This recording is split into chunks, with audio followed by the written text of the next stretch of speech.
കഥയുടെ ആ ഭാഗം അച്ചായന് ഫീൽ ചെയ്തു.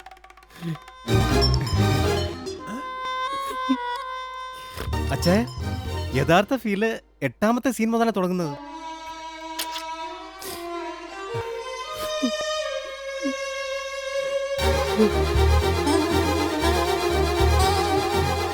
താങ്ക് യു അച്ചായ, താങ്ക് യു.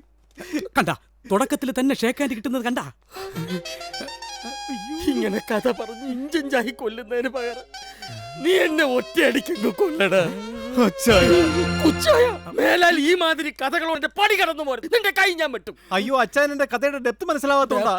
എന്റെ ക്യാരക്ടേഴ്സ് ഒക്കെ സാറേ, അതെടുത്ത് അങ്ങോട്ട് കാണിച്ചോട്. എന്തോ ആ പൂനെന്ന് കിട്ടിയ മടല്. പൂന ചേന തേങ്ങ പൂന ഫിലിം ഇൻസ്റ്റിറ്റ്യൂട്ടിന് നാണക്കേട് ഉണ്ടാക്കുന്ന നീയൊക്കെ നോക്ക്. വ്യക്തമായ കഥയും തിരക്കഥയും തയ്യാറായിട്ട് ഞാൻ പടം പിടിക്കും. അങ്ങനെ ചെയ്യാവൂ. തന്റെ സ്ക്രിപ്റ്റിൽ എനിക്ക് പ്രതീക്ഷയില്ല.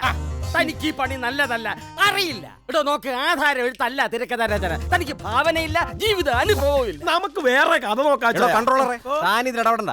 അച്ചായ, ഞാൻ 12 പ്രാവശ്യം തിരുത്തി തിരക്കഥയത്. 10,000 പ്രാവശ്യം തിരുത്തിയാലും ഒരു പ്രയോജനം ഇല്ല. താൻ പോയേ.